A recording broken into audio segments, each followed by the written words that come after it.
In the world of electric guitars, there are players and there are builders. Some of these builders use templates and jigs from Potvin Guitars. These are their stories. I asked my email list to send me pictures of guitars they had built using my templates that they were really proud of. And I got an avalanche of amazing pictures and some really cool stories too. I can't go over them all in one video, but let's take a look at a random handful and maybe they'll inspire you for something to do on your next build.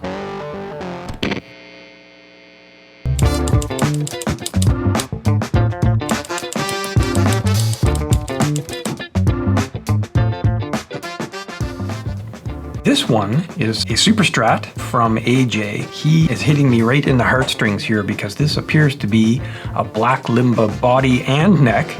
Can't say enough good about black Limba. Actually, white Limba or black Limba, I'm a big fan of. It not only looks awesome, it's really easy to work with, but it looks like he's done some mods on the control layout. I love it when people take the templates and tweak them to personalize them. Same with the headstock. He's done his own spin on a headstock here. This is a really nice build. I think that's flame maple neck, fretboard rather, on the black Limba neck.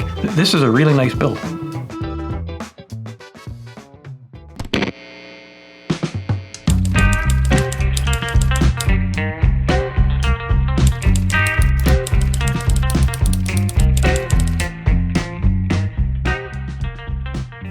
Alan sends along a note saying, I made this from a friend's New England homestead pine flooring from the 1790s. Being in Florida, I named the guitar Category 5 because I think the knot and surrounding grain looks like a hurricane. Well, Alan, this guitar is awesome.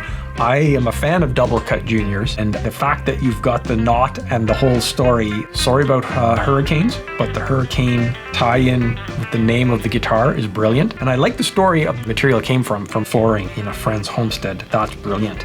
This is a nice guitar. I like also that you weren't afraid to put a more modern bridge on a double cut shape that some people might think you don't want an intonatable bridge on. I'm a big fan of, I guess, modern convenience on a vintage style guitar. So this is a great combo, I think. Well done.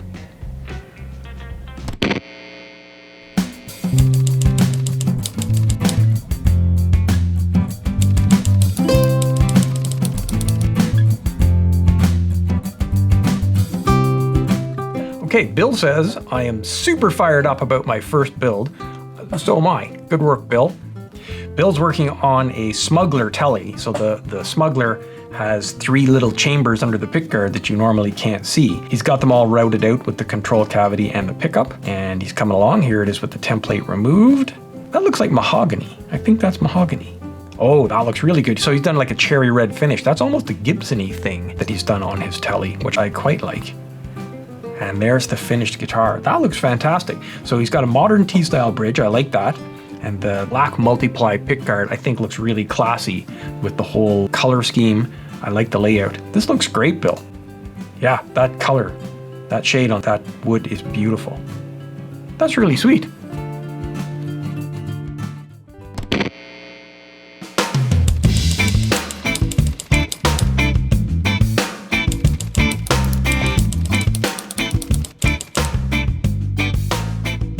Duncan and I worked together. He asked me about modifying one of my existing template sets. He had a custom F-hole idea that he wanted, and I think we might have done something else to the neck heel as well. He had some specific requirements. This is apparently Spalted Sycamore. I've never used Spalted Sycamore, but it looks really classy on this build. I think the back must be mahogany, and that looks like a one-piece mahogany back and neck, which looks super classy. I assume those are humbuckers in some sort of a Filtertron-like mount, but Duncan, you can correct me if I'm wrong. This is just a classy build with the parlor single-cut shape. I really like this shape. Oh, that's a nice touch. I'm guessing, Duncan didn't mention it, but I'm guessing that the head plate here is zircote. And yeah, if we look here, I think he's made the heel cap out of the same wood, which is a really nice touch. Little touches like that aren't always obvious at first are a great way to add some extra zip to your build. It's a little classier, and as I say, it's not always obvious, but I really like to add little touches like that into my own builds. That's well done, Duncan.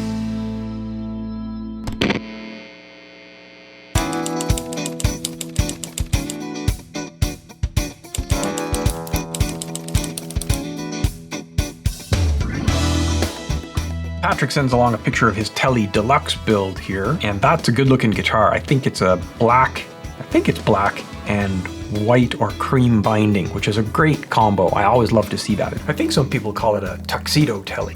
I also like in the background of your shop here, Patrick, you've drawn the outline of the tools on your tool wall. That is absolutely something I would do. Good work by you. Another cool thing I like here, I asked Patrick, this looked to me like either he had taken plexiglass and painted the back of it to get a colored pickguard effect. Doesn't look like standard pickguard material to me. And he tells me that he actually made it out of metal. He described it as closest thing he could think of as anodized aluminum. In any case, he scored some scrap metal at work and used it to make a pickguard, which is both frugal and a cool story to tell people about your guitar. So I think that's a great touch, Patrick.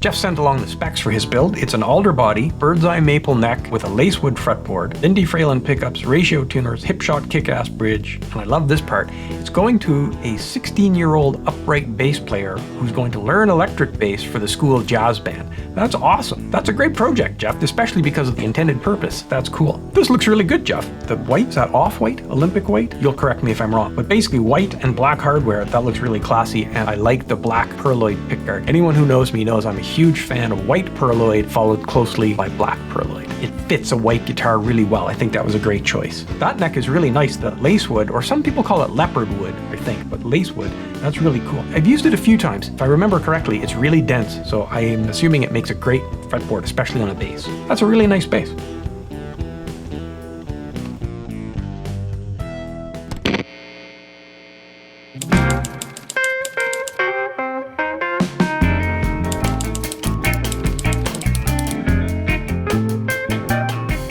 Here is a really nice Tele Deluxe by Ian. A dual humbucker Tele is always a lot of fun. I like them a lot.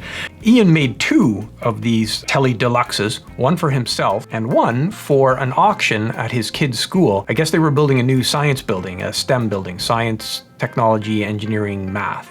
They were having a fundraiser and the fundraiser was an auction. So Ian decided to build a guitar for the auction and he wisely built the second one to keep for himself. Well done, Ian. The blue and the dark black pickguard, the multiply pickguard, looks awesome to me. So here's the auction, and I sneak zoomed in on the pieces of paper behind Ian's guitar, and one of them explains he actually used scraps from the construction of the building to make the bodies, which is fantastic to me. Stories add a lot to a build, and the story that these guitars were part of the school. So someone went home with a guitar that was part of the school, but he gets to keep a guitar that's forever tied to his kids and the school that they went to when they were young. To me, that's fantastic. Like they do at all auctions, they list the value of each item so you know what you're bidding on and how much you should bid. And they valued Ian's guitar at $684. Ian, you can tell them that I, as a professional luthier, tell them that that's a steal. Anybody who got this guitar for $684 or less stole it. And that's all I have to say about that. That's really well done. Those are nice guitars. If any of the amazing guitars featured in this video caught your eye, I know the builders would appreciate it if you'd leave a quick comment and let them know how much you like their work. I'll leave links to the exact templates they used in the video description. And in the meantime, check out this video for even more guitar building ideas.